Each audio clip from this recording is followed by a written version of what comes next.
ఖమ్మం నగర కాంగ్రెస్ మాజీ అధ్యక్షుడు స్వర్గీయ మహమ్మద్ జావేద్ కుటుంబ సభ్యులను మాజీ రాజ్యసభ సభ్యులు వి హనుమంతరావు పరామర్శించారు. జావేద్ అకాల మరణం పార్టీకి తీరని లోటని, కష్టకాలంలో పార్టీ కోసం పనిచేసిన క్రమశిక్షణ గల నాయకుడని ఆయన కొనియాడారు. ఈ సందర్భంగా వారి కుటుంబానికి తగిన రాజకీయ ప్రాతినిధ్యం కల్పిస్తామని హామీ ఇచ్చారు.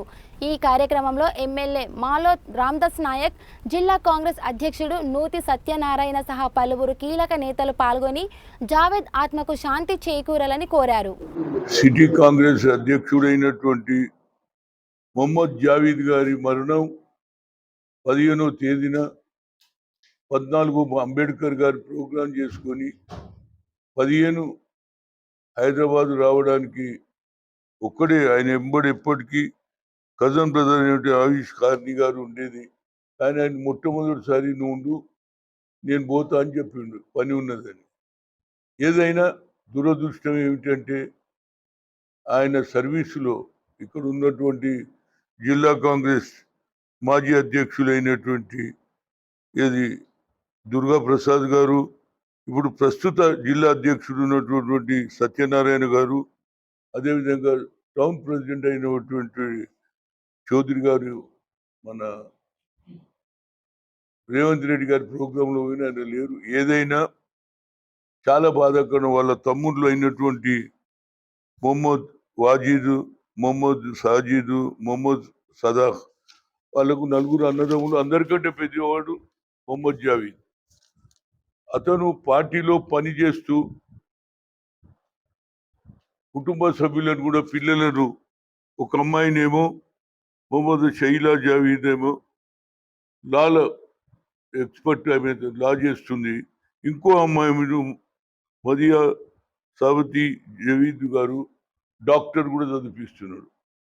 ఆయన మొదలు నిజంగా చెప్పాలంటే రియల్ ఎస్టేటు ఏది అతనికి ఉన్నటువంటి నాలెడ్జ్లో ఇండ్లు కట్టియడం, ఇండ్లకు ఏది రియల్ ఎస్టేట్ వ్యాపారం ఉండే. కానీ ఆయన తర్వాత ఎప్పుడైతే కాంగ్రెస్లో నిమగ్నమై బట్టి విక్రమార్క గారి నాయకత్వంలో ప్రతి ప్రోగ్రాం కూడా, ఏ ప్రోగ్రాం కేంద్ర ప్రభుత్వం ఏఐసిసి ఇచ్చిన ఏ ప్రోగ్రాంను కూడా తూచా తప్పకుండా జెండాలు అతనే, ప్రెస్ వాళ్ళనే మేనేజ్ చేసేది.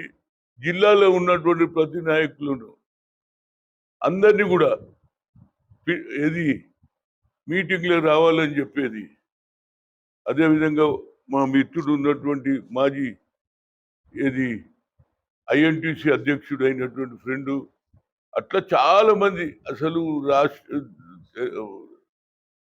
ఖమ్మం జిల్లాలో తెలియనటువంటి వాడు లేడు. ఊర్లో ఉన్న ఫోన్ చేసి పిలిచేది, అరే రణరాబాయ్ మీటింగ్ అని. ఇక సిటీలన మైనార్టీస్ కాదు, అతని పేరుకు మైనార్టీ, కానీ అందరికంటే హిందువులు ఎక్కువ లైక్ చేసేది ఆయన భాష, మాటల అది. అలాంటి వ్యక్తి నిజంగా చనిపోవడం నిజంగా కాంగ్రెస్కే ఎక్కువ నష్టం అనేది నా ఉద్దేశం. అలాంటి ఎక్కడ ట్రైనింగ్ క్యాంపులు ఉంటే మా మీనాక్షి నటరాజన్ ఏడ మీటింగ్ పెట్టినా పోయేది, ఢిల్లీలో కాదు పంజాబ్లో పెట్టినా పోయేది. అంత ఒరిజినల్గా కాంగ్రెస్ అంటే పడి సచ్చేవాడు. ఇవాళ వాళ్ళ కూతురు ఒక పక్క హైదరాబాదులో ఎందుకు తీసుకుపోయిందంటే, ఇక్కడ దూరం ఉన్నది, మా పిల్లలకు మంచి చదువు జరిపించాలనే ఆలోచనతో ఒకరిని లాయర్ను, ఒకరిని డాక్టర్ చేశాడు. ఆమె ఫైనల్ ఇయర్ ఉన్నది, ఇంకో ఆమెనేమో లాయర్ చేస్తుంది. కనుక తప్పనిసరిగా నేను ఖమ్మంలో ఉన్నటువంటి కార్యకర్తలందరూ ఇక్కడ ఉన్నారు, మీరు ఏం కోరుతున్నారో నేను ముఖ్యమంత్రి గారికి, బట్టి విక్రమార్కి నా సందేశం ఇస్తా. ఆయనకు పరిచయం ఉన్నటువంటి మురళీకృష్ణ కానీ, లక్ష్మణ్ యాదవ్ కానీ, సీతారాం కానీ, అదేవిధంగా ఏది అఫ్సర్ కానీ, అందరం కూడా బాధపడుతున్నాం. కనుక నేను ఏమంటున్నా అంటే, ఇవాళ జరిగింది ఏదో జరిగిపోయింది, వాళ్ళ కుటుంబాన్ని ఆదుకోవాలనేది మీ ఆలోచన ఏమిటంటే మిమ్మల్ని అడుగుతున్నా. చెప్పండి. హలో చెప్పమ్మా. దుర్గా ప్రసాద్, అదేవిధంగా సత్యనారాయణ, మిమ్మల్ని అడిగినాక మిగతా వాళ్ళని అడుగుతా. మీరు ఏమన్నారో అవే మాటలు ముఖ్యమంత్రికి, ఉప ముఖ్యమంత్రికి చెప్తాను. ఏం చేయమంటారు? కాంగ్రెస్ పార్టీ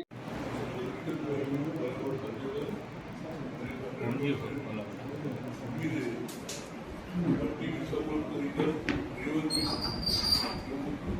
ह्यूमैनिटी इतना काम करने वाला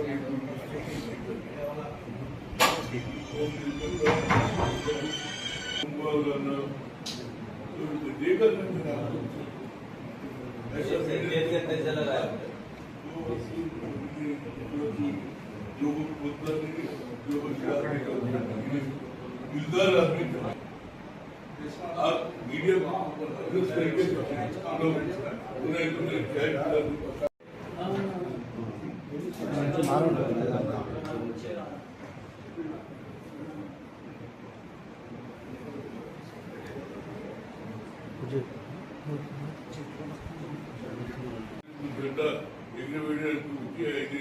కూడా కాంగ్రెస్ గెలిపించడానికి అమ్మాయి పనిచేస్తుందనేది నాకు దృఢ విశ్వాసం ఉంది.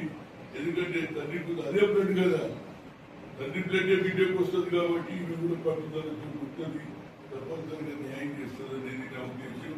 ఏదైనా ఆఖరిలో నా మిత్రుని కోల్పోయినందుకు నా ప్రగాఢ సంతోషం, నా డీపెస్ట్ కండోలెన్స్. నేను చెప్తున్నా కదా, నా ఫ్యామిలీలో ఒక మెంబర్ అయినట్టు ఫీల్ అయినది.